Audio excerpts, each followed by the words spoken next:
Konnichiwa दोस्तों, आज हम एक और न्यू सीरीज स्टार्ट करने वाले हैं जिसका नाम है सोलो लेवलिंग सीजन 2। या आई नो मैंने सीजन 1 की बात करी थी, but due to some reasons मैं सीजन 2 पहले कवर अप करूंगी। आई होप आपको ये सीरीज अच्छी लगी। तो बिना किसी देरी के चलिए शुरू करते हैं। एपिसोड 1 की शुरुआत में हम जिन्हो को देखते हैं जो अपने घर में काम से आकर थक गहरी नींद में सो चुका था, पर तभी उसे अपनी बहन जिन्हा का कॉल आता है जो उसे स्कूल में होने वाली गार्जियन मीटिंग की बात याद दिलाती है। ये बात सुन जिन्हो अपने नींद भगा सीधा जिन्हा के स्कूल पहुंचता है, जहाँ जाकर वो अनवांटेडली सबको रीस करे जा रहा था। टीचर से बात पूरी कर जिन्हो वापस जाने लगता है, पर तभी टीचर्स उसे रोक जिन्हा की सहेली के बारे में बताती है जिसने हाल ही में हंटर्स एसोसिएशन ज्वाइन किया था। सीन शिफ्ट होता है शाम को, जब स्कूल खत्म कर वो बच्ची घर जा रही थी, बट गेट से निकलते ही वो जिन्हो को देखती है जो उसका इंतजार कर रहा था। वो जिन्हो को पहचान सोचने लगती है कि शायद अब जिन्हो उसे हंटर्स रेड छोड़ने के लिए बोलेगा वगैरह। जिन्हो ऐसा कुछ भी नहीं बोलता, बल्कि वो तो उस बच्ची को लिए एक दूसरे डॉन्जन में ले आता है जहाँ उसे कुछ जान पहचान के लोग थे। सीन शिफ्ट होता है एयरपोर्ट की तरफ, जहाँ हंटर्स एसोसिएशन का मैनेजर किसी स्पेशल इंसान को लेने आया था जो कि और कोई नहीं बल्कि एस क्लास हंटर दोंगसुक था, जो खास तौर पे जिन्हो को मारने के मकसद से आया था, क्योंकि उसे शक था कि हाल ही में हुए डॉन्जन रेड में उसके भाई की मौत के पीछे जिन्हो का हाथ है। फिर हम वापस से जिन्हो को देखते हैं जो उस बच्चे को लिए डॉन्जन में घुसने वाला था, बट दूसरी तरफ बाकी के टीममेट्स को जिन्हो ज्यादा पसंद नहीं आता because he is a E rank Hunter. वक्त गवाए बिना पूरी स्ट्राइक टीम एक एक कर अंदर घुस जाती है, बट जिन्हो के अंदर जाते ही वो सी रैंक डॉन्जन पोर्टल एक रेड गेट में बदल जाता है, जो कि स्पेशली उनकी डेडली हैबिट्स के लिए जाना जाता है, क्योंकि यहाँ के मॉन्स्टर्स नॉर्मल मॉन्स्टर्स से कहीं ज्यादा खतरनाक होते हैं। इवन बॉस को ना हराए कोई भी डॉन्जन से बाहर नहीं जा सकता। बाहर से रेड गेट को देख गिल्ड वॉकर्स घबराहट में जल्दी से व्हाइट टाइगर गिल्ड मास्टर को इन्फॉर्म करते हैं। ये हादसा सुन गिल्ड मास्टर भी मदद के लिए जल्द उस डॉन्जन की ओर बढ़ने लगते हैं। दूसरी तरफ जिन्हो अपनी आंख खोलते ही खुद को एक विशाल आइसलैंड में पाता है, जहाँ उसके स्वागत करने के लिए बर्फीले बंदर आइस एल्व्स बैठे हुए थे। और वाह क्या स्वागत करा है भाई, मैं भी अपने रिलेटिव्स का स्वागत ऐसे ही करना चाहती हूँ। उनके साथियों को टपका कर वो सभी एल्व्स भाग जाते हैं, जिसके बाद उनका स्ट्राइक लीडर पूरी टीम को 2 हिस्सों में बांट लेता है, जिसमें वो सभी हाई रैंकिंग हंटर्स को अपने साथ रख लेता है और बचे हुए वीक हंटर्स को वही अकेला मरने के लिए छोड़ जाता है। थोड़ी दूर जाने पर उनके सामने कुछ आइस बियर्स आ जाते हैं, जिन्हें वो लीडर एफर्टलेसली काट देता है, बट लड़ाई के दौरान भी वो सिर्फ जिन्हो के बारे में ही सोचे जा रहा था। सीन शिफ्ट होता है जिन्हो की ओर, जो अपने ग्रुप को लिए आइस बियर्स के इलाके में घुसे चला जा रहा था ताकि उन पर आइस एल्व्स हमला ना कर पाए। इतने में ही उन पर एक आइस बियर हमला कर देता है, जिसको जिन्हो एक रैप्टे में सुला देता है। फिर हम डॉन्जन गेट के बाहर का सीन देखते हैं, जहां अब तक व्हाइट टाइगर गिल्ड मास्टर आ चुका था, जिसके लाख कोशिशों के बाद भी वो अंदर नहीं जा पा रहा था, जिसलिए वो सभी बाहर मायूस खड़े थे। पर तभी हंटर एसोसिएशन मैनेजर और वो कमीना दोंगसुक आ जाते हैं, जो जिन्हो को ढूंढते हुए यहाँ आ पहुंचते हैं। शिफ्ट होता है डॉन्जन के अंदर, जहां अब तक बहुत वक्त बीत चुका था और जिन्हो भी अपनी पूरी टीम को सेफ प्लेस में छोड़ अब आइस बियर्स के इलाके में जा पहुंचा था, जहां आइस बियर्स के मेला लगा हुआ था। जिन्हो इतने बियर्स को साथ देख अपनी पूरी शैडो आर्मी को समन करता है, जिससे दोनों तरफ लड़ाई शुरू हो जाती है। जिन्हो पहले तो उन पर भारी पड़ रहा था, पर तभी वहां आइस बियर्स का लीडर आ जाता है, जो आते ही जिन्हो की पूरी शैडो आर्मी को फाड़ देता है। बट जिन्हो का एक इशारा करते ही इग्रेस उस आइस बियर लीडर का सर खोल देता है। फिर हम उसी घमंडी स्ट्राइक लीडर को देखते हैं, जो आइस एल्व्स के खिलाफ लड़ाई में अपनी पूरी टीम को खोने के बावजूद जिद पे अड़ा था, पर अपने आखिरी बचे साथी को सामने मरता देख वो डर के मारे भाग जाता है, बट दूर से उस पर कुछ आइस एल्व्स नजर गराए बैठे हुए थे। एपिसोड 2 की शुरुआत में हम जिन्हो को देखते हैं, जो उन सभी आइस बियर्स के लाशों के सामने खड़ा अराइस बोल उन सभी को अपने शैडो मोनार्च आर्मी में शामिल कर लेता है। दूसरी तरफ कमीना दोंगसुक उस रेड गेट के बाहर खड़ा अभी तक जिन्हो के लिए घात लगाए बैठा था। बहुत समय बैठने के बावजूद भी जिन्हो गेट से बाहर नहीं आता, जिस कारण कमीना दोंगसुक वापस जाने लगता है। बट जाते वक्त दोंगसुक उस डॉन्जन मैनेजर को पूछता है कि उसने जिन्हो जैसे एक बाहर के आदमी को अचानक व्हाइट टाइगर डॉन्जन में क्यों घुसने दिया। ये सुन मैनेजर थोड़ा घबरा कर जवाब देने लगता है, बट अगले ही पल दोंगसुक उसका गला पकड़कर उसे टॉर्चर करने लगता है। कमीना दोंगसुक उसे मारने ही वाला था कि लास्ट मोमेंट पर व्हाइट टाइगर गिल्ड मास्टर बीच में आकर उसे रोक लेता है, जिस वजह से उनके बीच बहस शुरू हो जाती है, जो जल्द ही लड़ाई में बदल जाती है। फिर हम वापस से उस स्ट्राइक लीडर को देखते हैं, जो जिन्हो की टीम को आराम से लंच करता देख गुस्से से उनकी तरफ बढ़ रहा था, बट तभी जिन्हो उसके पीछे आकर उसे एक रैप्टे में दूर फेंक मारता है। बट जिन्हो यहाँ स्ट्राइक लीडर के लिए नहीं बल्कि आइस एल्व्स के लिए आया था, जो इनविजिबल होकर स्ट्राइक लीडर का पीछा करते हुए यहाँ तक आ पहुंचे थे। फिर उन आइस एल्व्स के लीडर जिन्हो से बात करने जाता है, बट जिन्हो उसकी बात काटते हुए उसके साथी का सर खोल देता है, जो देख एल्व्स लीडर गुस्से में उन पर हमला कर देता है, जो देख जिन्हो अपनी पूरी शैडो आर्मी समन कर लेता है, जिसके चलते वो तीनों घबराकर वहाँ से भाग जाते हैं। बट अब तक दोनों साइड में लड़ाई शुरू हो चुकी थी, जिसलिए अब एल्व्स लीडर वार्का और जिन्हो दोनों आपस में भिड़ चुके थे। पहले तो वड़का जिन्हो पर भारी पड़ रहा था, बट जिन्हो अपने शैडोज की मदद से उसे ब्लॉक कर देता है। बट उसी पल उस स्ट्राइक लीडर को भी होश आता है जो जिन्हो को गालियां देते हुए मारने आ रहा था। बट तभी जिन्हो के सामने बहुत फॉग भर जाता है, जिससे चिढ़ते हुए एक विशाल शैडो बाहर आता है जो जिन्हो के साथ था। फिर हम कुछ समय पहले का सीन देखते हैं जिसमें जिन्हो के कहने पर इग्रीस ने पूरे आइस फील्ड को फॉग से ढक दिया था, जिसके बीच इग्रीस उस स्ट्राइक लीडर का भी कत्ल कर देता है और जिन्हो भी जल्दी से उसकी शैडो एक्सट्रैक्ट कर उसे अपनी आर्मी में शामिल कर आयरन नाम दे देता है। दूसरी तरफ वड़का को तो नया ओपोनेंट देख ऑर्गेज़म ही आ चुका था। वो डायरेक्ट आयरन पर हमला कर देता है, बट जल्दी आयरन से बोर्ड हो वो जिन्हो और इग्रीस को भी चैलेंज कर देता है। इवन वड़का तो एक पॉइंट पे आकर उन तीनों को एक साथ पेल रहा था, पर जिन्हो सही मौका देख अपना डैगर को रिकॉल कर वड़का का ब्लेड तोड़ उसे निहत्था कर देता है, जिसका फायदा उठाकर आयरन उसे जकड़ लेता है और बाकी सभी शैडोज उस पर ग्रुप अटैक कर देते हैं। बट इस सब के बावजूद वड़का आयरन को तोड़ के बाहर आ जाता है। जिन्हो देरी ना करते हुए उसे अपने सरपेंट ब्लेड से स्टैप कर पैरालाइज कर देता है, जिसके बीच आयरन पीछे से आकर उसका भरता बना डालता है। जिन्हो लड़ाई खत्म कर जा रहा था, बट पीछे से आयरन तो अभी तक उसकी बुद्धि लाल करे जा रहा था। भाई आज ऑमलेट नहीं बनाऊंगा, आज तेल का ऑमलेट बनाऊंगा। आयरन को देख इग्रीस और जिन्हो दोनों परेशान हो चले जा रहे थे, पर वीक शैडोज उसे डर कर उसके साथ नाचने लगते हैं। जिन्हो के टीममेट्स उसके पास आ उसे शुक्रिया कहने लगते हैं, बट तभी उनके सामने डॉन्जन गेट ओपन होता है जिसके थ्रू वो बाहर जा सकते थे। डॉन्जन गेट की दूसरी तरफ वाइल्ड गिल्ड मास्टर और बाकी वर्कर्स उनका इंतजार कर रहे थे, बट गेट से सभी लो रैंक हंटर्स को बाहर आता देख गिल्ड मास्टर थोड़ा हैरान हो जाता है। पर हद तो तब पार हो गई जब उसने सुना कि सारे ए रैंक हंटर्स डॉन्जन में लड़ाई के दौरान मर गए। जिन्हो को रोक वो उसे सवाल जवाब करने लगते हैं, बट जिन्हो उसका हाथ कंधों से हटाकर उस बच्ची को ड्रॉप करने जाने लगता है। बट जिन्हो के हाथ हटाने से उस गिल्ड मास्टर का ईगो ट्रिगर हो जाता है, जिसलिए वो जिन्हो के कंधे पर प्रेशर देते हुए उसे डराने की कोशिश करता है। बट जिन्हो उसकी तरफ देखते हुए एक डेडली लुक देता है, जो देख वो गिल्ड मास्टर अपने बचे हुए गिल्ड मेंबर्स के खातिर अपना हाथ हटाकर जिन्हो से माफी मांग उसे जाने देता है। बट उसके निकलते ही वो गिल्ड मास्टर उस डॉन्जन मैनेजर को किसी भी हालत में जिन्हो को उनके व्हाइट टाइगर गिल्ड मास्टर में शामिल करने को बोल वहाँ से चला जाता है। जिन्हो उस बच्ची को ड्रॉप कर अपने घर जाने ही वाला था, बट तभी वो लड़की जिन्हो को ही अपना रेड पार्टनर बनाकर अपने घर चली जाती है और वो हमारे जिन्हो को उसके नाम से पुकार कर गई थी, मतलब she also got a crush on Jinwoo. Jinwoo उसे छोड़ देर रात में अपने घर जा रहा था, बट तभी वो अपने इन्वेंटरी से ब्लू ब्लेड निकालता है, जिसे देख उसे वड़का की याद आ जाती है, क्योंकि गेट से निकलने से पहले उसके लगातार कोशिशों के बावजूद भी वो वड़का की सोल को एक्सट्रैक्ट नहीं कर पाया था। अगले दिन जिन्हो के घर उसे पिकअप करने आ जाता है, बट जिन्हो के साथ उस बच्ची को इतना क्लोज होकर स्वीट टॉक करता देख जिन्हो की गोते अटक जाते हैं। एपिसोड की स्टार्टिंग में हम जिन्हो को देखते हैं, जो जिन्हो की शैडो आर्मी को डॉन्जन में डेमंस के खिलाफ लड़ता देख हैरान वही खड़ा था। यहाँ तक उन शैडोज ने तो जिन्हो से उसका माइनिंग का काम भी छीन लिया था।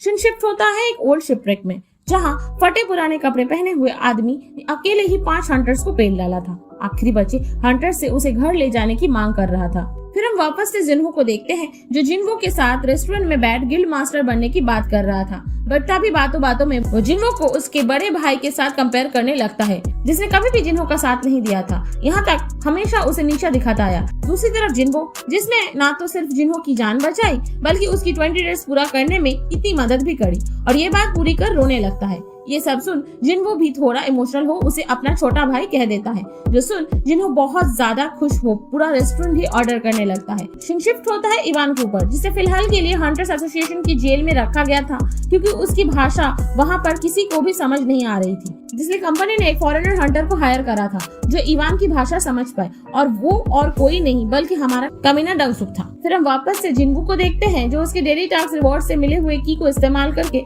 एलिक्सर ऑफ लाइफ ढूंढते हुए एक डॉन्जन में आ पहुंचता है। जिन्हो के अंदर जाते ही सभी मॉन्स्टर उस पर हमला कर देते हैं, बट जिन्हो उन सभी को एक एक कर पेलते हुए आगे बढ़ता रहता है। शिन शिफ्ट होता है हंटर शाह की ओर, जो तुम्हें जन्नत की सैर करा के स्विमिंग पूल से बाहर आ उसके गिल्ड मास्टर की बात याद करने लगती है, जिसने इस एंट्स इवोल्यूशन टॉपिक को अंदर ही दबा दिया था ताकि पब्लिक में कोई भी केओस क्रिएट ना हो सके। दूसरी तरफ जिन्हो अब तक उन सभी मॉन्स्टर्स को ठिकाने लगाकर अगले फ्लोर तक पहुंच चुका था, जहां जाते ही उसका सभी मॉन्स्टर जोर शोर से स्वागत करते हैं, जो देख जिन्हो भी अपनी शैडो आर्मी समन कर उनसे भिड़ जाता है। बट ये मोटा गेंडा कुछ ज्यादा ही फास्ट था, जो जिन्हो को मारने से बस एक कदम दूर था, बट जिन्हो उसे ओवर स्पीड कर एक रैप्टे में दूर कर देता है। बट स्टिल ये गेंडा जिन्हो की पूरी शैडो आर्मी खत्म कर उसकी और बढ़ चला जा रहा था। बट एट द एंड जिन्हो इस गेंडे को चकमा देकर उसे धिंचक पूजा के गाने सुना के मार देता है। फिर हमें हंटर इन्वेस्टिगेशन डिपार्टमेंट का सीन दिखाया जाता है, जहाँ पर ये कमीना डंगसुक इवान से बदतमीजी से पूछताछ करे जा रहा था। बट इवान के मुंह से उसके बेटे जिन्वो का नाम सुन ये कमीना डंगसुक उसे जिन्वो की मौत की खबर देता है, जो सुन इवान उसे गुस्से में ग्लेयर दे रहा था। दूसरी तरफ हम जिन्वो को देखते हैं, जो अभी तक 75th फ्लोर तक सभी डेमंस का सफाया कर चुका था। इवन वो तो सभी छुपे हुए डेमंस को भी ढूंढ ढूंढ कर मारे जा रहा था।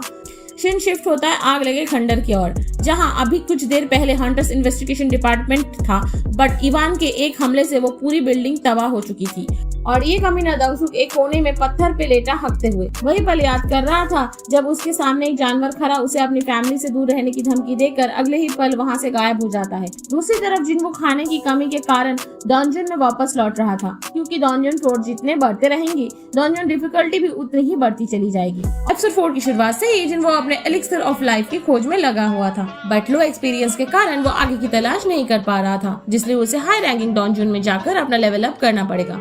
बट उसके ई रैंक हंटर स्टेटस के कारण वो पॉसिबल नहीं था, जिसलिए वो अगले दिन रैंक रीचेकिंग बिल्डिंग में जा पहुंचता है, जहाँ जिन्वो की बारी आने पर पूरी रैंक चेकिंग मशीन ही खराब हो जाती है ड्यू टू हिज कैपेसिटी। जो देख डिपार्टमेंट हेड भी जिन्वो को कोरिया का 10th एस रैंक हंटर घोषित कर देता है, जो कि पूरे 2 साल बाद उभर आया था। जिन्वो मैनेजर से बात खत्म कर जाने वाला था, पर तभी वहाँ चोई जोंग की एंट्री होती है, जो कि हंटर गिल्ड का गिल्ड मास्टर था। इवन उसके साथ हंटर्स एसोसिएशन का मैनेजर भी आया था, क्योंकि उन्हें बाहर से ही पता चल चुका था कि रैंक बिल्डिंग में कुछ तो खिचड़ी जरूर पक रही है। चोई जोंग जिन्वो के पास आ उसे बातचीत बढ़ाने लगता है, बट जिन्वो चोई को उसकी गर्लफ्रेंड की याद दिलाता हुआ इग्नोर कर चला जाता है, जो देख चोई जोंग को तो सदमा ही लग जाता है कि भला उसे कोई कैसे इग्नोर कर सकता है। कौन है ये जिसने दोबारा मुड़ के मुझे नहीं देखा? Who is he? तेरा बाप हूँ मादरचोद। इतने में ही वहाँ पर बायक्योना आ जाता है, जो अपने खबरी के मुंह से जिन्वो की बात सुन सीधा यहाँ दौड़ता चला आया था, बट वो चोई जोंग को यहाँ देख ज्यादा खुश नहीं होता। शिन शिफ्ट होता है हॉस्पिटल में, जहाँ रात को जिन्वो अपनी माँ से मिल वापस घर जाने लगता है, बट डोर से बाहर जाते ही उसे हंटर्स एसोसिएशन का मैनेजर दिखता है, जो वहाँ खड़ा उसका इंतजार कर रहा था।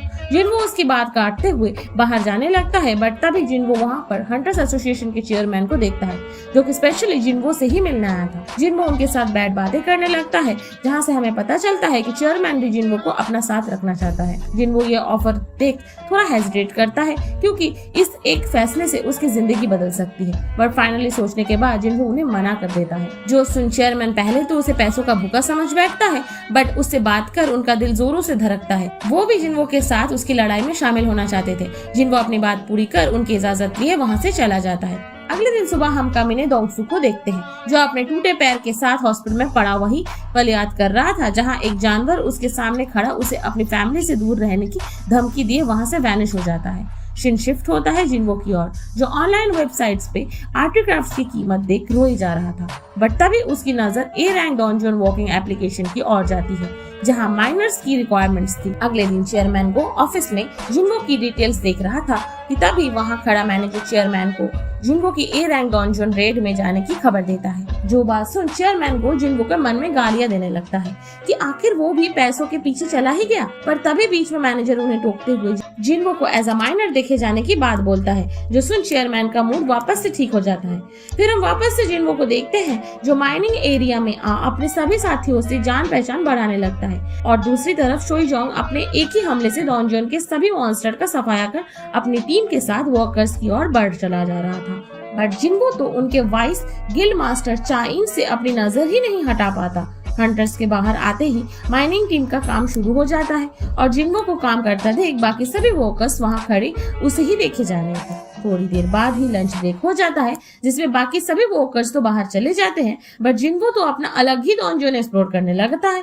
वो जल्दी डंजन गेट के बाहर आ पहुंचता है और थोड़ी देर सोचने के बाद अंदर जाने वाला होता है, बट तभी लास्ट मोमेंट में उसके पीछे से चाइन आ जाती है, जिसने उसे बिल्कुल रंगे हाथों पकड़ लिया था। एपिसोड 5 की स्टार्टिंग में हम जिन्वो को देखते हैं, जो हंटर्स गिल्ड के डंजन में बस घुसने ही वाला था, पर बिल्कुल आखिरी मौके पर चाइन उसे रोक लेती है। जिन्वो चाइन को अपने पीछे देख थोड़ा घबराते हुए रास्ता भूलने का बहाना मारने लगता है, जो सुन चाइन भी उस पर ज्यादा शक ना करते हुए उसे छोड़ देती है, और जिन्वो के चाइन के पास से गुजरते ही वो जिन्वो को खड़ा कर उसे सूंघने लगती है। जो देख हमारी तरह जिन्वो भी पहले थोड़ा घबरा जाता है, बट फिर चाइन खुद पर कंट्रोल रख जिन्वो की आईडी देख उसे बाहर भेज देती है, पर चाइन उसके जाने के बाद भी जिन्वो के बारे में ही सोच रही थी।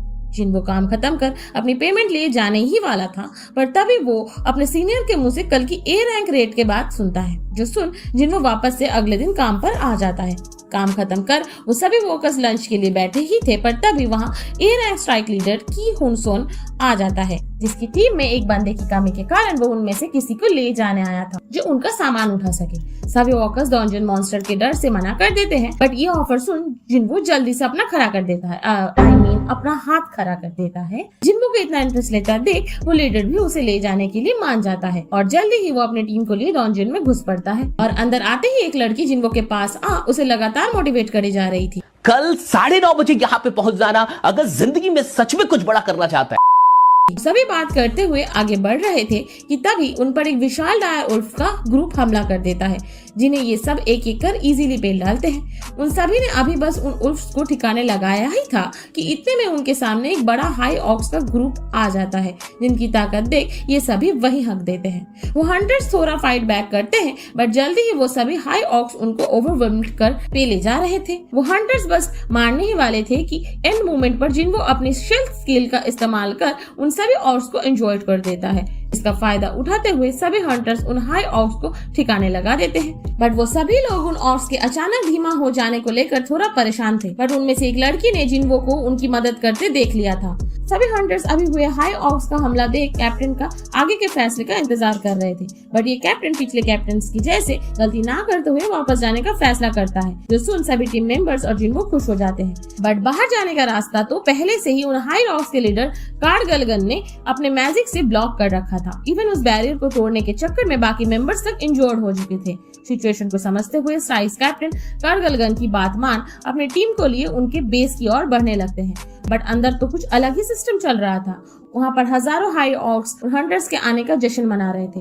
तभी उनकी नजर सिंहासन पर बैठे एक जानवर पर पड़ती है, जो उन सभी हाई ऑक्स का लीडर कार्डगलगन था। एपिसोड 6 की शुरुआत में हम चाइन को देखते हैं, जो जिन्वो का पीछा करते हुए कंस्ट्रक्शन एरिया तक पहुंच चुकी थी, बट जिन्वो के पहले से ही डंजन में होने के कारण वो उस पोर्टल के थ्रू सीधा अंदर घुस जाती है। फिर हम डंजन के सभी हाई ऑक्स को देखते हैं, जो सब हमारे हीरोज को चारों तरफ से घेर कर रखे हुए थे। सभी हंटर्स कितने हाई ऑक्स को साथ देख डर चुके थे। इसी बीच स्ट्राइक लीडर किम अकेले ही कार्डगलगन से लड़ने चला जाता है, बट एज ऑब्वियस कार्डगलगन पल भर में ही उसका भरता बना देता है। कार्डगलगन स्ट्राइक लीडर को मारने वाला था, बट लास्ट मोमेंट पर जिन्वो उसे बचा लेता है। जिन्वो लीडर किम को उसके साथियों के पास छोड़ उनसे सोलो रेड परमिशन मांग अकेले कार्डगलगन से लड़ने चला जाता है। दूसरी तरफ हम मैनेजर वो को देखते हैं, जो जिन्वो की तलाश में डंजन पोर्टल के बाहर आ पहुंचा था, पर तभी अचानक पोर्टल के थ्रू एक बहुत स्ट्रॉन्ग ऑरा बाहर आता है, जिससे देख मैनेजर वो और शाइन दोनों चौंक जाते हैं। सीन शिफ्ट होता है जिन्वो की ओर, जो अपनी शैडो आर्मी को अपग्रेड कर उन सभी हाई ऑक्स को पेलता रहता है। अपने साथियों को मरता देख कार्डगलगन लड़ाई में घुस अपने एक ही हमले में जिन्वो की आधी शैडो आर्मी खत्म कर देता है। कार्डगलगन को उम्मीद थी कि अगर वो जिन्वो के शैडोज को लगातार मारता रहा तो जिन्वो माना एग्जॉशन के कारण जल्दी ही हार जाएगा, बट जिन्वो उसी पल अपने एक माना रिफिलिंग पोशन के साथ कार्डगलगन के मुंह पे मूत देता है। जिन्वो कार्डगलगन के सामने सभी शहीद हाई ऑक्स को अराइज कर उन्हें अपनी शैडो आर्मी में शामिल कर लेता है, जो देख कार्डगलगन जिंदगी में पहली बार डर जाता है। कार्डगलगन अपने आपा खो जिन्वो पर डायरेक्ट हमला कर देता है, बट जिन्वो मौका देख तुरंत कार्डगलगन की शील्ड तोड़ देता है। जिन्वो के इस हमले से कार्डगलगन अपना मास्क खो देता है, जिससे गुस्सा हो वो खुद का साइज बढ़ाकर जिन्वो को मारने लगता है, बट जिन्वो एक बार फिर कार्डगलगन की आंख फोड़ उसे नीचे गिरा देता है। कार्डगलगन अपनी बची ताकत के साथ फाइट बैक करने जाता है, बट जिन्वो आखिर में उसी के ऑक्स के हाथों उसे मरवा देता है। कार्डगलगन को खत्म कर जिन्वो उसे भी अपनी शैडो आर्मी में शामिल कर लेता है, जिसके अगले पल जिन्वो के पीछे मैनेजर वो आ जाता है। मैनेजर वो के गार्ड जिन्वो को बिना किसी कॉन्वर्सेशन के बाहर ले जाने लगते हैं, बट स्ट्राइक लीडर किम उन्हें रोक जिन्वो से उनकी टीम को बचाने के लिए शुक्रिया कहता है, जो सुन जिन्वो एक स्माइल लिए चला जाता है। अगले दिन hunters guild master Choi Jong strike leader Kim से जिन्वो के बारे में पूछताछ करता है, जिसके आखिर में वो दोनों ही जिन्वो को अपने गिल्ड में शामिल करने का फैसला कर लेते हैं। सीन शिफ्ट होता है हंटर्स एसोसिएशन बिल्डिंग की ओर, जहाँ सभी रिपोर्टर्स घात लगाए बैठे थे, क्योंकि आज एक कोरियन फिल्म स्टार यहाँ आने वाला था। एपिसोड 7 की शुरुआत में हम हंटर्स एसोसिएशन डिपार्टमेंट का सीन देखते हैं, जहाँ white tiger guild master Baek Yoon हो और hunters guild master Choi Jong दोनों एक दूसरे से झगड़ रहे थे कि जिन्वो उनमें से किसका गिल्ड चुनेगा। एक्चुअली दोनों गिल्ड मास्टर को आज जिन्वो के यहाँ आने की खबर मिली थी, जिस कारण वो दोनों यहाँ उससे मिलने चले आए और एक दूसरे से लड़ पड़े। थोड़ी देर के ही अंदर बिल्डिंग के आसपास रिपोर्टर्स की भीड़ जमा हो जाती है। पूरी मीडिया उस न्यू हंटर का इंटरव्यू लेने में बिजी थी। इतने में पीछे जिन्वो उसके बॉडीगार्ड से भिड़ जाता है। जिन्वो बिना किसी दिक्कत के बिल्डिंग में जाना चाहता था, बट एक्टर का बॉडीगार्ड उसे आगे बढ़ने नहीं देता। पर तभी उस बॉडीगार्ड के पीछे मिस्टर गो जिन्वो को अपने साथ अंदर ले चलते हैं। मिस्टर गो की डांट खा एक्टर भी अंदर जाने लगता है, पर तभी मैनेजर वो उसे रोक कहता है, दांत क्या फाड़ रहा है चिपकली की गांड। अंदर आते वक्त जिन्वो की नजर चोलजोंग और बाइकुनहो पर पड़ जाती है, जो दोनों आज खास तौर पर जिन्वो से ही मिलने आए थे। रैकरी असेसमेंट मैनेजर जिन्वो से उसकी कुछ पावर डिटेल्स मांगता है, जिस पर पहले तो जिन्वो बस अपनी एक शैडो रिलीज करता है, बट मिस्टर गो के प्रेशर करने पर जिन्वो अपनी आधी शैडो आर्मी निकाल फ्लेक्स मारने लगता है कि वो ऐसे और 1000 शैडोज बुला सकता है। जिन्वो की ऐसी ताकत देख मिस्टर गो, चोलजोंग, बाइकुनहो तीनों के पसीने छूट जाते हैं कि आखिर ये जिन्वो कितना स्ट्रॉन्ग है। थोड़े ही वक्त बाद जिन्वो को अपना इस रैंक लाइसेंस कार्ड मिल जाता है, जो लेकर वो दोनों गिल्ड मास्टर के साइड से उन्हें इग्नोर कर सीधा गेट खोल बाहर निकल जाता है। बट गेट के बाहर सभी रिपोर्टर्स जिन्वो का इंतजार में बैठे थे। जिन्वो के कैमरे में आते ही पूरी दुनिया में खबर फैल जाती है कि पूरे 2 साल बाद कोरिया को उसका नया इस रैंकर हंटर मिल चुका था, जो है संग जिन्वो। बाइकुनहो जिन्वो को मीडिया से बचा सेफली घर छोड़ने का ऑफर करता है, बट जिन्वो उसका ऑफर ठुकरा अपनी स्पीड फ्लेक्स कर निकल जाता है। चोलजोंग जिन्वो की स्पीड देख उसकी तारीफ कर रहा था, बट बाइकुनहो तो जिन्वो की रफ्तार देख तक नहीं पाता, जिसलिए वो पूरी तरह शॉक हो जाता है। यहाँ तक वो पूरी रात जागते हुए बस जिन्वो के बारे में सोचता रहता है। जिन्वो रात के वक्त जाग अपने सभी शैडोज को शहर की निगरानी के लिए भेज देता है। अगले दिन सुबह होते ही जिन्वो के साथ वैन में सीधा अपने प्राइवेट डंजन टावर की ओर निकल पड़ता है, ताकि वो अपने आगे की प्रोग्रेस कंटिन्यू कर सके। क्योंकि अगर जिन्वो ने इस डंजन बॉस डेमन किंग बैरन को हरा दिया तो उसे एलिक्सर ऑफ लाइफ बनाने का फाइनल इंग्रेडिएंट मिल जाएगा। जिन्वो टस्क को अपना इन्फर्नो बॉल देकर आने वाले सभी डेमन्स को फाड़ता रहता है। दूसरी तरफ हम ओवरवर्ल्ड में कुछ लोकल हंटर्स को देखते हैं जो अपना काम खत्म कर घर जा रहे थे, पर तभी वो दोनों अपनी जगह पर रुक जाते हैं, क्योंकि उन्हें थोड़ी दूर में खड़ा एक जायंट रेड एंट घूरे जा रहा था। फिर हम वापस से जिन्वो पर आते हैं, जो एक टूटी बिल्डिंग के ऊपर बैठ आगे के फ्लोर्स में बढ़ने की प्लानिंग कर रहा था, पर तभी उसे अचानक अपने कुछ शैडोज के मरने का एहसास होता है। जिन्वो के चेक करने पर उसे पता चलता है कि एक मैजिक बीस्ट का ग्रुप उसके सभी वीक शैडोज को ढूंढ के मारे जा रहा था। जिन्वो अपना दिमाग लगा जल्दी से अपने बियर शैडोज के पास जा पहुंचता है, बट वहाँ पर पहले से ही उन मैजिक बीस्ट ने सभी बियर शैडो को मार डाला था। जिन्वो को अकेला देख सभी मैजिक बीस्ट एक साथ उस पर हमला कर देते हैं, बट जिन्वो इजीली उन सबको मार आखिरी बचे हुए मैजिक बीस्ट के सामने आ पूछता है, आर यू स्केयर्ड? पिछले एपिसोड में हमने देखा एक मिस्टीरियस मैजिक बीस्ट का ग्रुप डॉन्जन के अंदर जिन्वो के सभी वीक शैडोज को अलग कर उन्हें मारे जा रहा था। जिन्वो सही समय पर उन सभी मैजिक बीस्ट को खत्म कर उस आखिरी बचे डेमन से पूछता है, किस कलर की चड्डी पहने हो? जिन्वो अपने हथियार से उस मैजिक बीस्ट की खोपड़ी उड़ाने ही वाला था, बट तभी उसे पता चलता है कि ये मैजिक बीस्ट तो असल में एक लड़की है। जिन्वो लड़की पर हाथ ना उठाते हुए उसे दोस्ती कर उससे थोड़ी पूछताछ करता है, बट जिन्वो के उससे ज्यादा सवाल करते ही उस लड़की के साथ कुछ अजीब होने लगता है। डीमन गर्ल इसिल को इतनी तकलीफ में देख जिन्वो भी उससे और सवाल नहीं करता। शिन शिफ्ट होता है एक रेड एंट की ओर, जिसके पंख उगने के कारण वो कोरिया के एक छोटे से शहर में आ पहुंचा और उसने अकेले ही वहाँ के रहने वाले हर एक सिविलियन को मौत के घाट उतार दिए। यहाँ तक उस रेड एंट ने वहाँ मौजूद किसी हंटर को भी नहीं छोड़ा। रेड एंट्स का ये सडन इन्वेशन देख मिस्टर गो पब्लिक सेफ्टी को मद्देनजर रखते हुए पूरी हंटर्स एसोसिएशन डिपार्टमेंट के सामने जेजू आइलैंड 4th रेड की अनाउंसमेंट कर देता। फिर हम वापस से जिन्वो को देखते हैं, जो एसल के बताए गए रास्ते पर चलते हुए 80th फ्लोर के डीमन कास्टल में आ पहुंचता है। एसल के पिता जिन्वो को एक बार देखते ही उसकी ताकत पहचान डर से कांपने लगते हैं, बट जिन्वो उन्हें शांत कर पूरा माजरा समझाता है कि वो यहाँ उन्हें नुकसान पहुँचाने नहीं आया, वो यहाँ सिर्फ 81 फ्लोर की लेने आया है। एसल के पिता भी जिन्वो को भगाने की कोशिश में उसे चाबी देकर यहाँ से जाने को बोलते हैं, बट चाबी मिलते ही जिन्वो एसल को पकड़ उसे अपने साथ चलने को बोलता है, ताकि जिन्वो को आगे के फ्लोर्स की जानकारी मिलती रहे। जिन्वो एसल के साथ एक एक कर सभी फ्लोर को पार करते हुए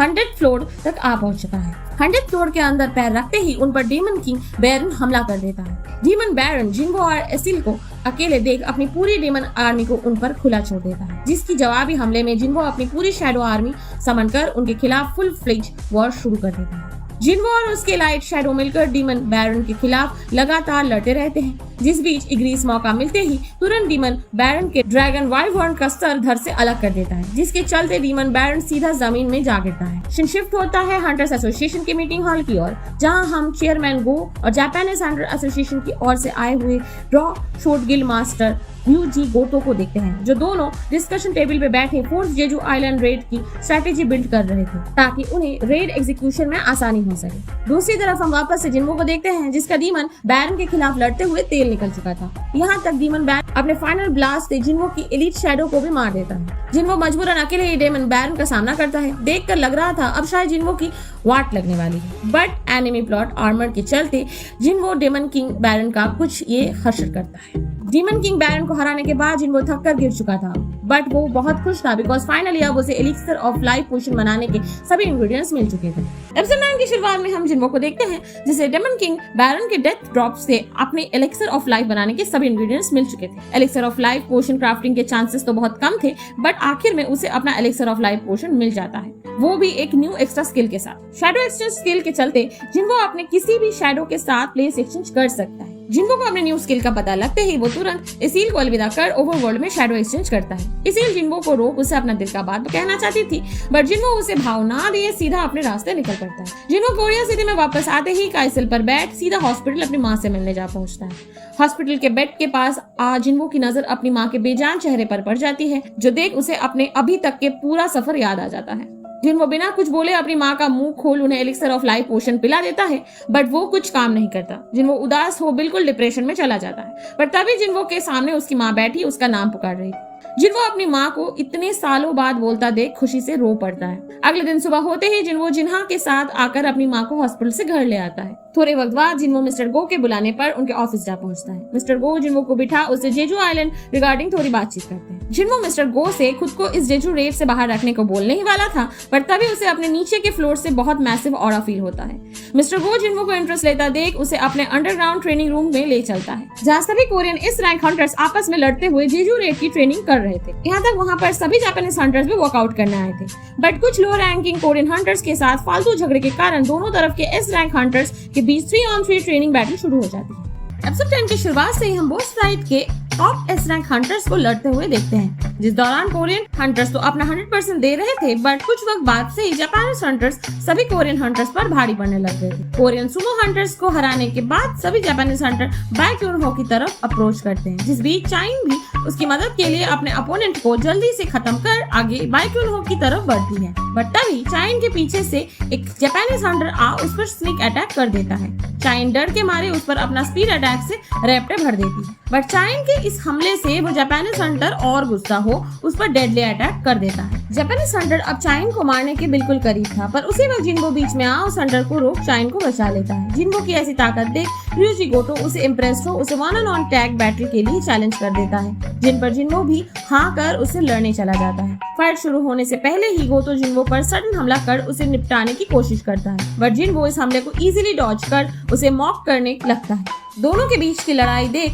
सभी हंटर शॉक हो जाते हैं, क्योंकि उन्हें उनके मूवमेंट्स तक नहीं दिख रही थी। लड़ाई के दौरान गोतो जिन्वो को अपने हर एक हमले से बचता देख गुस्से से गोतो उसे पूरी तरह खत्म करने का फैसला करता है, बट जिन्वो दोबारा उसका हमला रोक उसे फाइनल ब्लो के लिए चैलेंज करता है। दोनों थोड़ा पीछे हो अब पूरी ताकत से एक दूसरे पर हमला करने जाते हैं, बट तभी बाकी सभी कोरियन और जापानीज हंटर्स बीच में उन दोनों को रोक लेते हैं। शाम के वक्त मिस्टर गो सभी जापानीज हंटर को सी ऑफ कर वापस लौट रहे थे। इसी पर जिन्वो उनके पास अकेले में आज जेजू रेड के लिए जाने से मना कर देता है, जो देख गोतो, चाइन और बाकी सब हंटर्स हैरान हो जाते हैं। सीन शिफ्ट होता है जेजू आइलैंड की तरफ, जहां सभी रेड एंट्स खाने की कमी के कारण एक दूसरे को मारकर खाए जा रहे थे। अपने सभी सोल्जर्स एंट्स को इस तरह मरता देख क्वीन एंट एक विशाल एक के पास जा उससे बात करने लगती है, जिसके अगले ही पल उस अंडे को तोड़ते हुए अब तक का सबसे बड़ा रेड एंट बाहर आ जाता है। बट उसके बाहर आते ही वो श्रिंक होकर एक ब्लैक एंट में बदल जाता है, जो अपने ऑरा रिलीज से पूरे आइलैंड तक को हिला डालता है। अगले दिन सूरज की पहली किरण के साथ पूरी Korean and Japanese navy fleet Jeju island को चारों तरफ से घेर लेती है, जिसके थोड़े वक्त के अंदर ही सभी कोरियन हंटर्स एक दूसरे से मिल हेलीकॉप्टर पे बैठ जेजू आइलैंड के लिए निकल पड़ते हैं। आइलैंड के ऊपर हेलीकॉप्टर को उड़ता देख सभी रेड एंट्स उनके पीछे पड़ जाते हैं, बट चोई जोंग बहुत स्टाइल से पायलट को स्पीड थोड़ी कम करने को बोल हेलीकॉप्टर का बैक शटल खोल उन सभी रेड एंट्स का डीप ग्रिल सैंडविच बना डालता है। दूसरी तरफ हम कुछ जापानीज हंटर्स ग्रुप को देखते हैं, जो लोग पूरे आइलैंड में फैले हुए हर एक रेड एंट्स को ढूंढ कर मारने लग जाते हैं। कोरियन हंटर्स हेलीकॉप्टर से उतर क्वीन एंट को ढूंढते हुए क्वींस चैम्बर में जा पहुंचते हैं, बट वहां रखे जाइंट एंट का एक देख वो सभी चौंक जाते हैं कि आखिर अब इस अंडे में से कौन सा जानवर निकला होगा। जिन्वो अपनी डेली एक्सरसाइज पूरी कर जेजू रेड पे गए हंटर्स के बारे में सोचने लगता है कि आखिर मेरे ना होने से इतने सारे हंटर्स के साथ भला क्या ही गलत हो सकता है। क्या ही गलत हो सकता है, सब कुछ।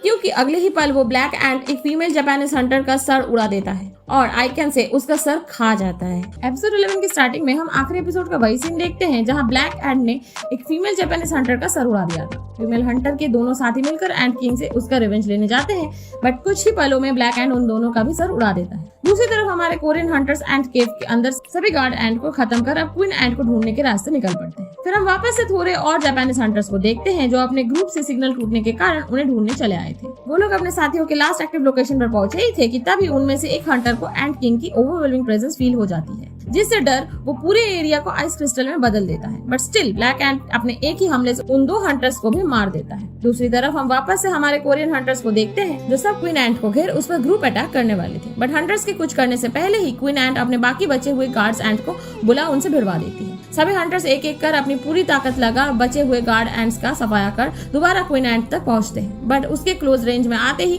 क्वीन एंट उनको अपना पॉइजनस गैस से घायल कर देती है। बाकी उन्होंने और दो जो हंटर्स उस जहरीली गैस से मरने लगते हैं, बट तभी हीलर बिंग यू बीच में आ उनको हील कर देता है। बिंग की हीलिंग के बाद सभी हंटर्स और ताकत से अपना ग्रुप अटैक कर क्वीन एंट को घायल कर देते हैं, जिसका फायदा उठा चाइन अपने फाइनल स्लैश से उस क्वीन एंट को मार देती है। सभी हंटर्स और पूरी कोरिया सिटी क्वीन एंट की मौत पर खुशियां मना रही थी, पर तभी उस केव में हमारे प्यारे ब्लैक एंट की एंट्री होती है। ब्लैक एंट की डार्क प्रेजेंस फील कर चाइन घुटनों पर आ जाती है।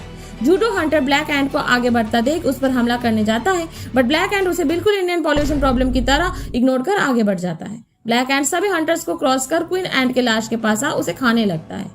सभी हंटर्स ब्लैक एंट को क्वीन एंट को खाता देख हैरान अपनी जगह पर खड़े थे। इस बीच ब्लैक एंट लाइट स्पीड से चाइन के पीछे आ अपने एक ही रैप्टे में उसका बूमरंग बना देता है। जूडो हंटर अपना साइज बढ़ाकर ब्लैक एंट को रोकने जाता है, बट ब्लैक एंट सिर्फ अपने 2 हमलों में ही उसका चीरहरण कर देता है। बाकी उन्होंने अपने साथियों को मरता देख आगे बढ़ता है, बट 1 सेकंड ब्लैक एंट बाकी उन्होंने पर अपना आर्ट वर्क बना सीधा चोईजोंग के सामने आ पहुंचता है। चोईजोंग को अपना ऑटोग्राफ देकर ब्लैक एंट अब स्कारलेट हंटर को मारने बढ़ता है, बट बिंगयू के हीलिंग के कारण जूडो हंटर दोबारा ठीक हो ब्लैक एंट पर हमला कर देता है। बिंगयू की हीलिंग से परेशान हो एंट किंग अकाइनो और अकाजा की तरह बिंगयू के चेस्ट पर डोनट बना देता है। बिंगयू को मरता देख बाइक्यूनो गुस्से से ब्लैक एंट पर हमला कर देता है, बट एंट किंग उसकी गेंद ओपन कर उसे जमीन पर पटक मार बिंगयू से ली हुई आवाज में उससे बात करने लगता है, जो सुन बाइक्यूनो और टूट जाता है। कोरियन हंटर्स की ताकत देख एंट किंग डिसअपॉइंटेड हो रियल ह्यूमन किंग को ढूंढने केव के बाहर चला जाता है। ब्लैक एंट के एब्सेंस में बाइक्यूनो सभी हंटर्स को लेकर केव से भागने का सोचता है, बट उसी वक्त क्वीन एंट की लाश डेथ रोड पे पूरे आइलैंड के सभी एंट्स केव के अंदर आने लगते हैं। दूसरी तरफ हम केव के बाहर ryuji गोटो को देखते हैं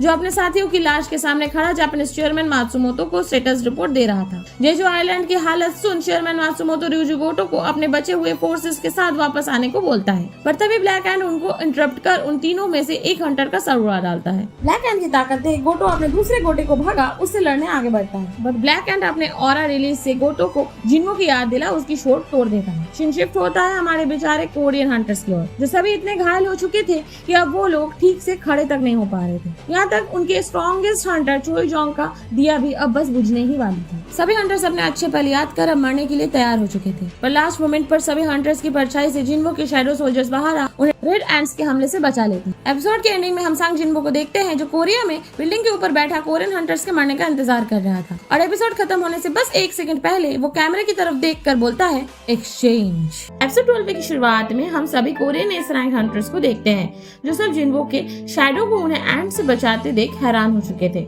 दूसरी तरफ सभी शैडोज बिना किसी दिक्कत के उन एंट्स को पहले जा रहे थे, बट तभी जिन्हो उन सभी हंटर्स के बीच में से बाहर आता है, जो देख सभी सोच में पड़ जाते हैं कि आखिर जिन्हो यहाँ इतनी जल्दी कैसे पहुँचा और क्यों आया। दूसरी तरफ एंट किंग के ऑरा प्रेशर के कारण रिपोर्टर का कैमरा खराब हो जाता है, जिस वजह से पूरा वर्ल्ड जेजू आइलैंड से डिस्कनेक्ट हो जाता है। तो रिपोर्टर अपने कैमरे को पहले जा रहा था, पर उसका कोई फायदा नहीं होता। जिन्हो एंट्स के खिलाफ आयरन की प्रोवोक स्किल यूज करता है, जिससे सभी एंट्स और गुस्से से उन पर हमला कर देते हैं। एंट्स के रेंज में होने के कारण वो अपनी सेंसेस खो देते हैं, जिसका फायदा उठाते हुए सभी साइडर्स उनको बिना देखे मारते हुए जाते हैं। जिन्हो थोड़ा एरिया साफ कर उन हंटर्स के पास आ उन्हें पलक झपकते ही हील कर देता है, पर उसका कोई भी पोर्शन शाइन पर वर्क नहीं करता due to her low aura pressure. Scene shift होता है कोरियन हंटर्स एसोसिएशन की ओर, जहां मैनेजर वो चेयरमैन को जेजू आइलैंड से सिग्नल कट ऑफ होने की बात बोलता है। इवन जापानीज टीम से भी वो कनेक्ट नहीं कर पा रहे थे, पर दूसरी तरफ चेयरमैन वो खुद को ही कोस रहे थे बिकॉज वो अपने हंटर्स के लिए कुछ नहीं कर पा रहे। वो फ्रंटलाइन में जाके उनके साथ खड़ा होना चाहते हैं, but that's not possible because of his body's weakness, जिसलिए वो सभी हंटर्स की सेफ्टी के लिए प्रार्थना करने लगते हैं। सीन शिफ्ट होता है जिन्वो की सिस्टर की ओर, जो टीवी को पीटे जा रही थी क्योंकि वो जेजू रेड से डिस्कनेक्ट हो चुका था। फिर हम जापानीज हंटर्स चेयरमैन मात्सुमोतो को देखते हैं, जो अपने हंटर से गोटो का हाल पूछता है, जिस पर गोटो की मौत की खबर सुन वो दुखी नहीं होता, बल्कि वो डिसअपॉइंटेड हो जाता है कि उसने अपना इतना वक्त गोटो के पीछे बर्बाद करा। बैक टू जिन्वो, उसके शैडो अभी तक एंट्स से लड़ते रहते हैं, बट एंट्स के लगातार आने की वजह से वो अपनी आर्मी को थोड़ा एक्सपैंड करने का सोचता है, बट इतने हंटर्स के सामने वो अपनी एबिलिटी यूज नहीं कर सकता, जिसलिए वो उन सभी हंटर्स को सिचुएशन एक्सप्लेन कर सभी एंट्स को अराइज करने वाला था। पर लास्ट मोमेंट में बाहर एक ऑरा रिलीज होता है, जिसमें जिन्वो तक डिस्ट्रैक्ट हो जाता है और एंट किंग केव में वापस आ जाता है। सभी एंट्स पीछे हट उसे रास्ता देते हुए उसके सामने झुक जाते हैं। एंट्स किंग को बाहर कोई किंग नहीं मिलता, जिसलिए वो जिन्वो की ओर बढ़ता हुआ जाता है। जो देख जिन्वो उसकी तरफ बढ़ता हुआ सामने आ खड़ा हो जाता है और दोनों का ऑरा क्लैश होने लगता है। अंट किंग जिन्वो से पूछता है कि क्या वही किंग है, जिस पर जिन्वो उसे बिल्कुल इग्नोर करते हुए रोस्ट करता रहता है। दूसरी तरफ कैमरामैन का कैमरा फिर से ठीक हो जाता है, लाइव स्ट्रीमिंग फिर से शुरू हो जाती है और पूरी दुनिया के सभी लोग जिन्वो को एंट किंग के सामने खड़ा देखते हैं। And there his sister be like, अभी तो 2 मिनट पहले दुकान से पनीर लाने गया था, ये भड़वा अब जेजू आइलैंड में क्या कर रहा है। जिन्वो को देख एक्साइटमेंट में चेयरमैन को अपनी चेयर ही तोड़ डालते हैं और उसे जोर से चीयर करने लगते हैं। दूसरी तरफ एंट किंग बिना वक्त गवाए अपना पहला हमला कर देता है, जिसके इम्पैक्ट से आसपास की पूरी जगह तबाह हो जाती है। दूसरे हंटर्स भी अब जिन्वो को मरा हुआ सोचते हैं, बट धुएं हटने के साथ जिन्वो अपने बड़ास लुक के साथ बाहर आ जाता है, जिसे देख एंट किंग तक शॉक हो जाता है। बट उसका कुछ रिएक्ट करने से पहले ही जिन्वो अपनी रूलर्स अथॉरिटी का इस्तेमाल करते हुए उसे नीचे गिरा जोरदार मुक्का जड़ देता है, जिसका इम्पैक्ट तो बहुत ज्यादा था, बट स्टिल एंट किंग अपनी जगह से नहीं हिलता। थोड़ी देर के क्लोज कमबैक के बाद जिन्वो एंट किंग को ओवरपावर्ड कर पीछे धकेल देता है। पीछे खड़ा कैमरामैन भी सोच में पड़ जाता है। मैं खुद एक ए रैंक हंटर होने के बावजूद इनके ऑरा प्रेशर को बेयरली झेल पा रहा हूँ, पर ये इतना क्लोज होकर फाइट कैसे कर पा रहा है? आखिर कौन है ये लड़का? इतने में एंट किंग दोबारा जिन्वो पर हमला कर देता है, बट फिर से जिन्वो उसे डॉज कर उस पर काउंटर अटैक कर देता है। बट इस बार एंट किंग उसे अपने पॉइजन नेडल से हिट कर देता है, जिससे जिन्वो डायरेक्ट नीचे जमीन पर गिर जाता है। सभी हंटर्स जिन्वो को नीचे गिरा देख डरे हुए थे। इतने में ही एंट किंग दोबारा जिन्वो पर हमला कर देता है, बट आखिरी पल में जिन्वो उसका हमला रोक उस पर काउंटर अटैक कर देता है, जिससे एंट किंग का आर्मर बेकार है भैया, मैं तो टूट गया। जिन्वो को सलामत देख एंट किंग निराश हो जाता है कि इस पर मेरा पॉइजन तक वर्क नहीं करा, अब मैं क्या करूं? एक्चुअली जिन्वो की special skill health and longevity के कारण उस पर कोई पॉइजन काम नहीं करता, जिस वजह से जिन्वो एंट किंग को काउंटर कर सका। जिन्वो चाइन की ओर देखता है, जिसकी हालत और भी खराब हो चुकी थी, जिस वजह से वो फाइट को जल्दी खत्म करने का फैसला कर एंट किंग पर डायरेक्ट हमला कर देता है। बट अब तक एंट किंग भी समझ चुका था कि वो जिन्वो को स्ट्रेंथ में तो नहीं हरा सकता, तो उसके पास एक ही चीज बचती है, जो है स्पीड। और ये बोलते ही एंट किंग अपना अल्ट्रा इंस्टिंक्ट फॉर्म में चला जाता है, जिससे उसकी स्पीड एंड स्ट्रेंथ एक अलग ही लेवल पर बूस्ट हो जाती है। एंट किंग को इवॉल्व होता देख जिन्वो अपने डुअल डैगर निकाल लेता है, बट इस बार एंट किंग के पहले हमले में ही जिन्वो पुश बैक हो जाता है। दोनों के बीच डेंजरस क्लैश होती है, बट फाइट के दौरान एंट किंग रियलाइज करता है कि जिन्वो की स्पीड उससे कम नहीं है, बल्कि उसकी स्पीड तो लगातार बढ़ती चली जा रही है। अब तक पूरा केव उनके इम्पैक्ट से डिस्ट्रॉय हो चुका था। दोनों फाइटर्स की स्पीड इतनी बढ़ चुकी थी कि अब बायक्यून हो उन्हें देख तक नहीं पा रहा था। जिन्वो अपना फाइनल ब्लो मार एंट किंग को खत्म करने जा रहा था, पर एंट किंग अपनी बची स्ट्रेंथ के साथ उसे काउंटर कर जिन्वो को नीचे गिरा देता है। जिन्वो अपनी मौत से बस 1 सेकंड दूर था, बट तभी जिन्वो के सामने एक न्यू स्क्रीन आ जाती है, जिसमें अपग्रेड म्यूटिलेशन लिखा था। जिन्वो बिना वक्त गवाए इमीडिएट अपनी स्किल अपग्रेड कर एंट किंग के हाथों के टुकड़े कर देता है, जिससे एंट किंग अपनी औकात समझ सीधा भागने लगता है। बट वंस अगेन जिन्वो अपने रूलर्स अथॉरिटी के साथ उसे जमीन पर दे मारता है। एंट किंग जिन्वो को सामने देख इतना डर चुका था कि वो 4 हाथों पर भागने लगता है, बट जिन्वो उसका पीछा कर उसे दोबारा अपनी म्यूटिलेशन स्किल से मारता है, जिससे फाइनली एंट किंग खत्म हो जाता है। एंट किंग के मरते ही सभी एंट्स कमांडलेस हो पूरे आइलैंड में फैल जाते हैं। जिन्वो फाइट खत्म कर गहरी सांस लेता है, पर तभी उसे दूसरा हंटर बुला लेता है, क्योंकि अब तक चाइन की हालत और खराब हो चुकी थी। कोई चारा ना बचते हुए जिन्वो अपना एलिक्सर ऑफ लाइफ इस्तेमाल करता है, बट उसका भी चाइन पर कोई असर नहीं होता। जिन्वो और बाकी सब टेंशन में पड़ जाते हैं, पर तभी जिन्वो को एक आइडिया आता है। एपिसोड 13 की शुरुआत में हम जिन्वो को देखते हैं, जो कैमरामैन को रिकॉर्डिंग बंद करने को बोलता है। पहले तो वो कैमरामैन कुछ समझ नहीं पाता, बट जिन्वो के डर से वो कैमरामैन तुरंत ही अपनी रिकॉर्डिंग बंद कर लेता है। आगे हम सभी कोरियन हंटर्स को देखते हैं, जो सब चाइन को घेर के खड़े थे। इतने में वहाँ टस्क अपने साथ बिंग्यू की बॉडी उठा लाता है। जो देख बाय क्यून हो जिन्हो से सवाल करने लगता है कि वो उसकी बॉडी के साथ क्या करने वाला है, बट एज ऑब्वियस जिन्हो उसकी बात इग्नोर कर बिंग्यू की बॉडी के पास आ उसे अराइज करता है, जिसी के साथ बिंग्यू एक शैडो में ट्रांसफॉर्म हो जाता है। बिंग्यू की शैडो देख सभी हंटर्स चौंक जाते हैं कि आखिर जिन्हो के पास ये कौन सी ताकत है, पर दूसरी तरफ बिंग्यू शैडो बनते ही सीधा चाइन के पास जा उसे हील करने लगता है। जो देख जिन्हो कहता है मैंने बिंग्यू की आवाज सुनी थी, वो खुद हमारी मदद करना चाहता था, यहाँ तक उसकी शैडो बनने के बावजूद वो मेरे ऑर्डर्स के बिना ही चाइन को हील करने चला गया। इससे पता चलता है कि वो कैसे इंसान था। जिन्हो की अराइज एबिलिटी देख सभी हंटर्स आपस में फुसफुसा रहे थे। इतने में बाय क्यून हो जिन्हो का शोल्डर पकड़ उससे बोलता है, मुझे पता है बिंग्यू कि हीलिंग एबिलिटीज तुम्हारे आगे की लड़ाई में बहुत कम आएगी, बट बिंग्यू को कभी लड़ाई पसंद नहीं थी, इसलिए मैं तुमसे रिक्वेस्ट करता हूँ कि हो सके तो बिंग्यू की शैडो को लड़ाई के दौरान इस्तेमाल मत करना। जिसके रिप्लाई में जिन्हो अपने कंधों से उसका हाथ हटा के कहता है, ये दूसरी बार है जब तुमने मेरे कंधों पर हाथ रखा, पर इस बार ये थोड़ा अलग है। इस बार तुमने मुझसे रिक्वेस्ट करी जो मैं एक्सेप्ट करता हूँ। और ये बोलने के साथ जिन्हो बिंग्यू की शैडो रिलीज कर देता है, जिससे बिंग्यू की शैडो वैनिश होने लगती है। उसके जाने से पहले वो बाय क्यून हो की तरफ देख मुस्कुराता है, जो देख बाय क्यून हो भी बहुत इमोशनल हो रो पड़ता है। दूसरी तरफ हम जापानीज हंटर्स एसोसिएशन की चेयरमैन मात्सुमोतो को देखते हैं, जो पूरे गुस्से में था क्योंकि इस रेड में उन्हें कुछ नहीं मिला। ऊपर से उनके 7 एस रैंक हंटर्स मारे गए, जिसके चलते वो पूरे डिप्रेशन में चला जाता है। फिर हम वापस से जेजू आइलैंड एरिया को देखते हैं, जहां एंट किंग के ना होने के कारण सभी रेड एंट चारों तरफ हमला कर रहे थे। जिसके बीच जेजू फॉरेस्ट में एक जेट प्लेन आता है, जिसमें बैठ सभी कोरियंस हंटर आइलैंड से निकल जाते हैं। एक हंटर चोइजोंग से जिन्हो के बारे में पूछता है, जिस पर चोइजोंग बोलता है जिन्हो उनके साथ नहीं आ रहा, यहाँ अभी भी उसका कुछ काम बचा है। मुझे ये कहते हुए अच्छा नहीं लग रहा, पर हम इस वक्त उसे सिर्फ धीमा करेंगे। दूसरी तरफ जिन्हो केव के अंदर बड़े ही मजे से सभी रेड एंट्स को पेलता रहता है। इवन जिन्हो तो उन अनहैच्ड एग्स को खत्म करके भी लेवल अप कर रहा था। देखते ही देखते सभी रेड एंट्स मारे जाते हैं, जिसके साथ जिन्हो फाइनली अपना 100th लेवल हिट कर जाता है। अपने 100th लेवल स्टेटस के साथ जिन्हो सीधा एंट किंग के पास जा उसे अराइज करता है, पर अचानक जिन्हो के चारों ओर अंधेरा छा जाता है। पहले तो जिन्हो चौंक जाता है, बट तभी उसके पीछे एक शैडो कोकून अपीयर होता है, जिसे तोड़ते हुए शैडो एंट किंग बाहर आता है। जिन्हो एंट किंग की शैडो को देख बाकी एंट्स को भी एक्सट्रैक्ट करने जा ही रहा था, बट तभी उसे पीछे से एंट किंग बुलाता है। एंट किंग को बोलते देख जिन्हो हैरान था, क्योंकि उसका कोई भी शैडो बात नहीं कर सकता। जिन्हो एंट किंग के पास आ उसे सवाल करता है, क्या तुम गुस्सा नहीं हो कि मैंने तुम्हें मार दिया? जिसके जवाब देते हुए एंट किंग बोलता है, आपके हाथों मेरी मौत नहीं हुई, बल्कि ये तो मेरा सौभाग्य है कि आपके हाथों मेरा पुनर्जन्म हुआ है।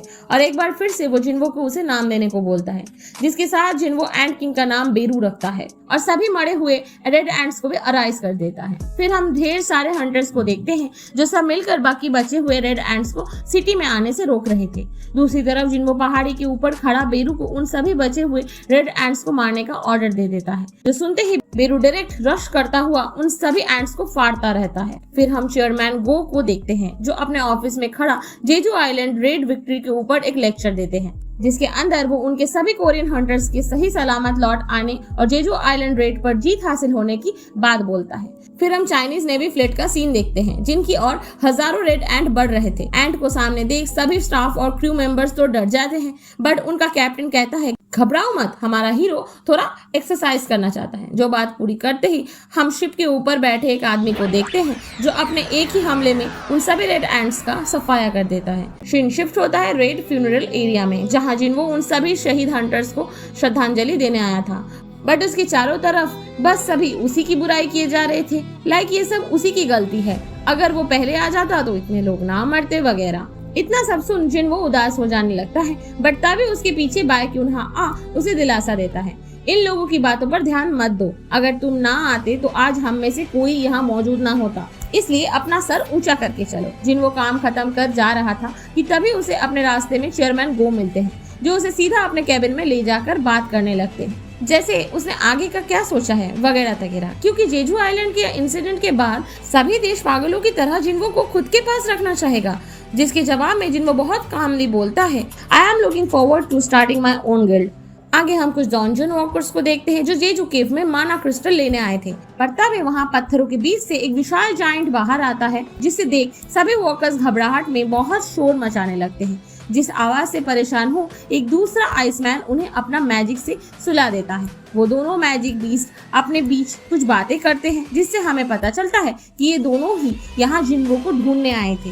थोड़ी ही देर में बात खत्म कर वो आइसमैन अपने हाथों से पोर्टल ओपन कर उसके अंदर चला जाता है, जिसके कुछ देर बाद वो विशाल जायंट भी अपना पोर्टल से वापस चला जाता है। बट वहाँ दूर से कोई उन पर नजर गड़ाए बैठा था, जो कोई और नहीं बल्कि इवान संग मतलब जिन्वो के पिता थे। शिन शिफ्ट होता है एक भयानक ट्रैफिक जैम की ओर, जहाँ जिन्वो गाड़ी में बैठा अपने फ्रेंड्स के साथ गिल्ड रिलेटेड बातें कर रहा था। पर तभी उसे अचानक चेयरमैन गो का कॉल आता है, जो जिन्वो को उसके एक बी रैंक डॉन्जन पोर्टल के बारे में बताते हैं। फिर हम एक पोर्टल मैनेजर को देखते हैं जो पोर्टल के पास बैठा रोए जा रहा था। पर तभी उस रेस्ट्रिक्टेड एरिया में जिन्वो घुस आता है और अकेले ही उस बी रैंक डॉन्जन गेट में चला जाता है।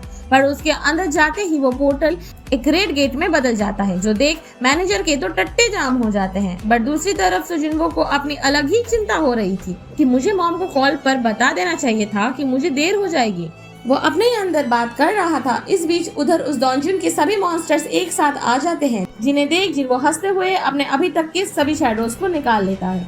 लड़ाई के दौरान जिन्वो हंटर्स के बारे में एक अच्छी सी स्पीच देता है, जो पूरा होते होते उसके शैडोज उन सभी मैजिक बीस्ट को खत्म कर जिन्वो के लिए रास्ता बना देते हैं, जिसके ऊपर से चलते वक्त जिन्वो ऑरा फ्रेमिंग करते हुए कहता है Who is next? और इसी के साथ सोलो लेवलिंग का एपिसोड 13 भी खत्म होता है। दोस्तों अगर आपको ये वीडियो अच्छी लगी हो तो लाइक करें, चैनल पे नए हो तो सब्सक्राइब करें। मिलते हैं आपसे एक ऐसी नेक्स्ट वीडियो में, तब तक के लिए बाय बाय, अलविदा और सायोनारा।